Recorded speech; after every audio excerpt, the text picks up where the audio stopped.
Operation सिंदूर के दौरान भारत ने पाकिस्तान के हर एक हमले को नाकाम करते हुए पड़ोसी देश को मुंहतोड़ जवाब दिया। लेकिन इस जंग में एक बात खुलकर सामने आई है कि पाकिस्तान को पीछे से चीन और तुर्की जैसे देशों का सपोर्ट है। अब अमेरिका की डिफेंस इंटेलिजेंस एजेंसीज की खुफिया रिपोर्ट से एक बहुत बड़ा खुलासा हुआ, जिसमें दावा किया गया कि चीन को भारत अपना प्रमुख सामरिक प्रतिद्वंदी यानी स्ट्रैटेजिक राइवल मानता है और पाकिस्तान भारत की बढ़ती हुई शक्ति को देखते हुए विनाशकारी हथियारों की खरीद कर रहा है। अमेरिकी खुफिया एजेंसीज की रिपोर्ट में भारत, चीन और पाकिस्तान की रक्षा नीति पर दावे किए गए हैं। यूएस इंटेलिजेंस रिपोर्ट के मुताबिक पाकिस्तान भारत को अपने लिए खतरा मानता है और इसीलिए वो अपनी सेना को और ताकतवर बनाने की कोशिश करता है। इसके साथ ही पाकिस्तान अपने परमाणु जखीरे को मॉडर्न बनाने में जुट गया है। अपनी सैन्य ताकत को बराबर करने के लिए छोटे न्यूक्लियर वेपन बना रहा है। भारत चीन को अपना सबसे बड़ा दुश्मन मानता है और वहीं चीन पाकिस्तान और नॉर्थ कोरिया की मदद कर रहा है। उन्हें परमाणु हथियार और मिसाइलें बनाने में भी मदद कर रहा है। अमेरिका की डिफेंस इंटेलिजेंस एजेंसी की रिपोर्ट में ये सारी बातें कही गई। पहलगाम आतंकी हमले के बाद भारत ने पाकिस्तान में आतंकियों के ठिकानों पर ऑपरेशन सिंदूर के तहत एयर स्ट्राइक की, जिसके बाद से दोनों देशों में तनाव बरकरार है। रिपोर्ट में दावा किया गया कि मोदी सरकार डिफेंस सेक्टर में भी कुछ खास बातों पर ध्यान देगी, जैसे कि दुनिया में भारत को एक ताकतवर देश के रूप में दिखाना, चीन का मुकाबला करना और अपनी सेना को मजबूत बनाना।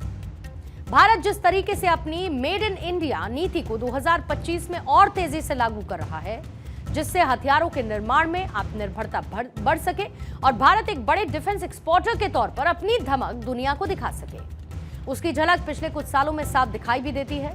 और इसी धमक से पाकिस्तान और चीन बौखलाए हुए हैं। यानी भारत के तेजी के साथ बढ़ते हुए कदमों से खौफजदा हैं ये दोनों देश। रिपोर्ट में यह कहा गया कि चीन के पास 600 से ज्यादा परमाणु हथियार हैं और एक अनुमान के मुताबिक 2030 तक चीन के पास 1000 से ज्यादा परमाणु हथियार हो जाएंगे। पाकिस्तान के पास 172 परमाणु हथियार हैं और इसके साथ ही पाकिस्तान अपनी परमाणु क्षमता को बढ़ा भी रहा है। रिपोर्ट में यह भी दावा किया गया कि पाकिस्तान विनाशकारी हथियार बनाने के लिए जरूरी लॉजिस्टिक विदेशी सप्लाई से खरीदता है।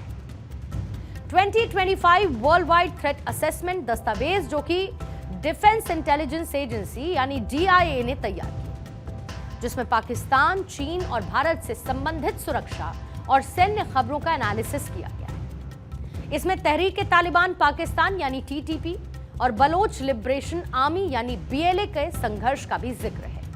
वहीं चीन की पीपल्स लिबरेशन आर्मी ताइवान पर सैन्य दबाव बढ़ा रही है। ताइवान पर कब्जे की उसकी मंशा जग जाहिर है।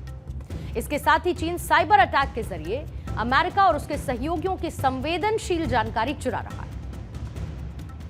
2024 में यूएसए सरकार ने चीन के साइबर हमलों की पहचान की। चीन 2030 तक स्टारलिंक के विकल्प के रूप में मेगा कॉन्स्टलेशन लॉन्च करने की योजना बना रहा है। PLA के पास एंटी सैटेलाइट हथियार हैं। भारत और पाकिस्तान दोनों ही चीन के साथ अलग अलग संबंध रखते हैं।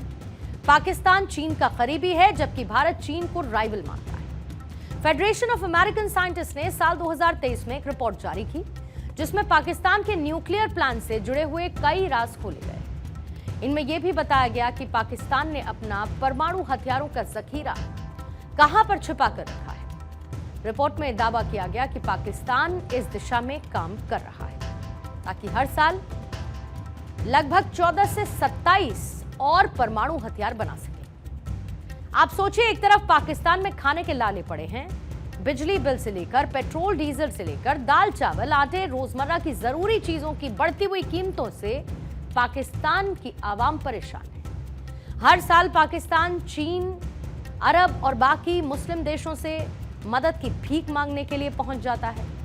IMF और वर्ल्ड बैंक के उस पर अरबों रुपए का कर्ज भी है, जिसे चुकाने में उसकी 7 पुश्तें लग जाएं। बावजूद इसके पाकिस्तान को परमाणु हथियारों का जखीरा बढ़ाने की सनक उसे बहुत महंगी पड़ने वाली है, क्योंकि ये मोदी का न्यू इंडिया है, जो अपना बदला लेना भी जानता है और घर में घुसकर चुन चुन कर अपने दुश्मनों को भी मारता है। पाकिस्तान ने कोई कसर नहीं छोड़ी है चाइनीज और तुर्की के हथियारों से हिंदुस्तान को दहलाने की साजिश रचने की, लेकिन मोदी की सैन्य शक्ति ने देश को दुश्मन के लिए अभेद्य बना दिया है।